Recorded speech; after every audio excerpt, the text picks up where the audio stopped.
Hello, everyone, and good afternoon. Hope you're doing well.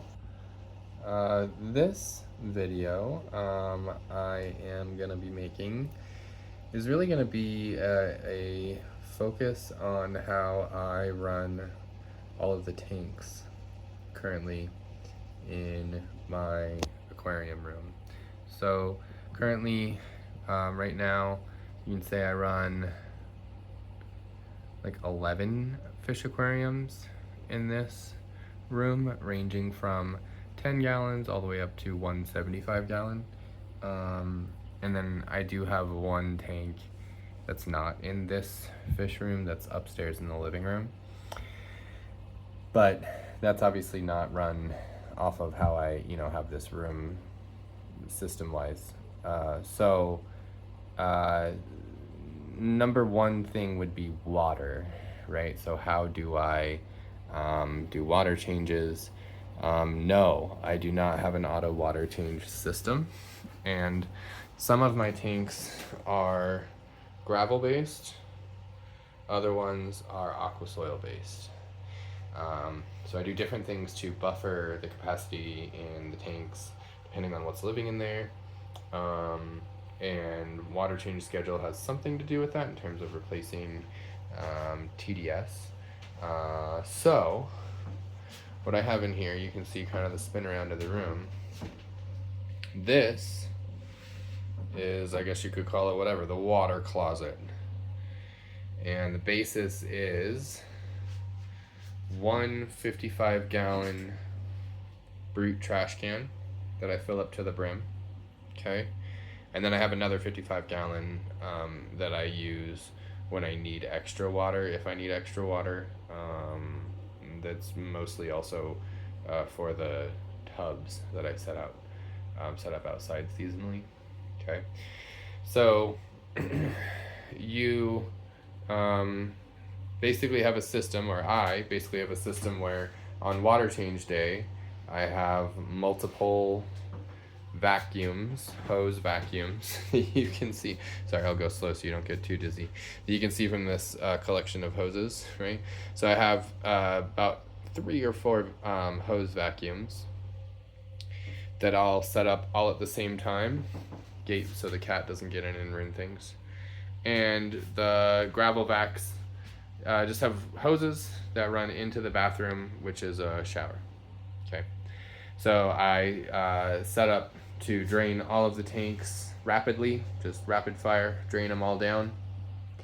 And then I have a series of power heads that I will put into the trash can full of water, treated water, that's been aged, usually for at least 4 days to come up to room temperature.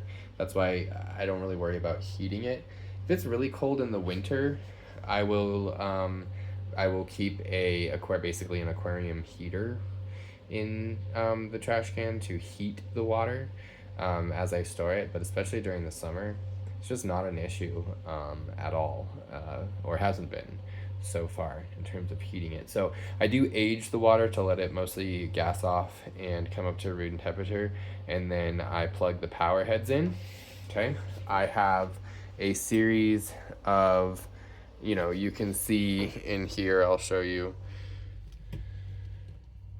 What are these called? I think they're called gang valves. These are just a first rendition. So this one will allow me to set up 8 lines, you can see. And then from that one power head in the trash can, I run those lines to whichever tank I'm trying to fill. And it's really an easy system where I can have up to 8, 9, 10, 11, 12.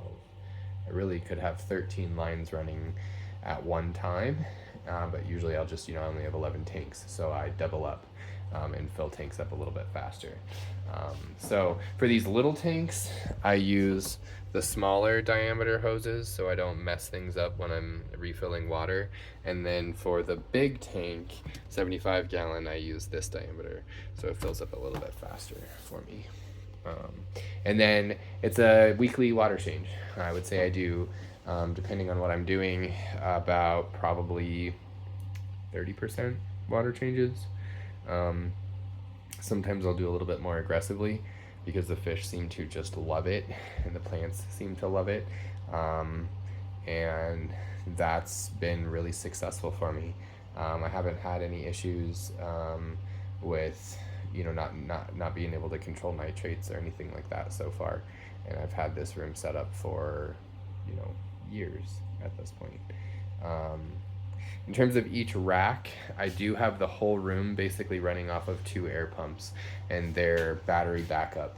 So these are what I'm using right now, which is a Hygar brand pond pump, I think is what it's actually used for. But you can set them up and they have onboard batteries. So if you unplug it or if power goes out, it'll keep running. And so I have this rack running on one of those, which is not even near capacity. And then I have another one down here that you can see set up like that, which again is not even near capacity. And they're running all of the aquarium sponge filters and power heads and things like that. Over on the 75, that I have running basically off of one large canister, and then you can see I have an air pump running in there too, but that's the canister setup. As far as lighting, I have all this room set up with, and obviously this is just I guess a consumer review for you, but the brand is called Govee. And those products have allowed me to pretty much automate all of the lights in my room and run them off of my phone. And then I also have their brand of water alarms set up sporadically and strategically all around the room, so that if there's a leak, it gets alerted with a loud beep and message to my phone. This setup of canister filter, sorry, I'm just gonna get on my soapbox really quick. So at one point in time, I had a 125 gallon tank in here with a beautiful Jaguar cichlid. We were originally into some sort of quasi monster fish keeping when we first started the fish room. Anyway, I got it on this great deal from PetSmart. It was the 125 kind of standard thing that you see all the time. And one day I came home from work, and was it work? Yeah, anyway, one day we came down to the fish room, and the stand is not made like a nice fish tank stand like this one is, of like treated wood. From PetSmart, they're like this cardboard sort of looking thing, which is crazy when you think about the weight they hold. But when they get wet, it is like game over. It'll swell, and you will never ever get that stand to hold any size tank again. So basically we come down, and what's happened is on my canister filter seam is a slow leak. All right, and that leak has gone down to the base and started running all the way through the base of the aquarium. Had I had the canister in a little tub like this, okay, this is a simple Tupperware. Is it called Sterilite? All right, you can see 12 quart. Had I had it set up inside this little tub with a water alarm, when it started leaking, I would have been notified definitely. Okay, and this is just no matter what brand canister filter you buy, it's a likely to fail point in any aquarium. Okay, and with age, it's just going to go down in terms of reliability. So after that really expensive lesson learned, this is how I've always set up my canister filters. So usually it's not a catastrophic leak. That's been my experience. It's more just a slow leak that if you catch it relatively quickly, it's bad, but it's not like you're looking at house damage or damage to a 125 gallon tank that you've spent time and money setting up, like that situation. So anyway, expensive lesson learned. If you have a canister filter, that's such a cheap and easy way to set it up and have some insurance. Get one water alarm, put it in a tub and connect it to your phone so that if something happens, you get notified. Anyway, that's a side tangent, sorry. This video, like I said, I just wanted to give you an overview of maintenance on the fish room and how that works on my weekly cycle, and how do you manage in terms of, you know, gosh, this is 11 tanks, and how do you keep the plants looking good and the algae scrubbed. And a lot of that has to do with balancing your tank so that there's not a lot of algae and you know, not an overwhelming amount of plant growth, although you can see I have my work cut out for me in tanks like this. But essentially all the plants that are in this tank come from the smaller tanks that I have. They're all farmed out of, you know, I don't buy plants for these mostly. You know, I buy starting points, and then all of a sudden you have pearlweed that you don't even know what to do with, and you can put it in other tanks. And you have stargrass, that this is one that I've, you know, I don't run CO2 or anything in terms of high tech. I run kind of budget lights that are LED and the right sort of spectrum and intensity to grow most plants. And then I run sponge filters of any brand.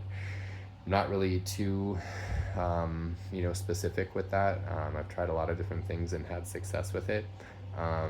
So you know, I try to keep it low tech, affordable, and that's how you manage keeping, you know, maintaining this many aquariums. So a lot of my time is not really spent on changing water. I would say I could get all of the tanks drained in this room in less than half an hour, 20 minutes, and then all of the tanks refilling once it's set up in you know, another, you know, 30 to 40 minutes at most. So I can do the water change in, you know, right around an hour of my weekend, and that's how it goes for all of these tanks. So it hasn't been too bad, and like I said, I've always had fish my whole life, so this has probably been the easiest setup I've ever had for all of these tanks.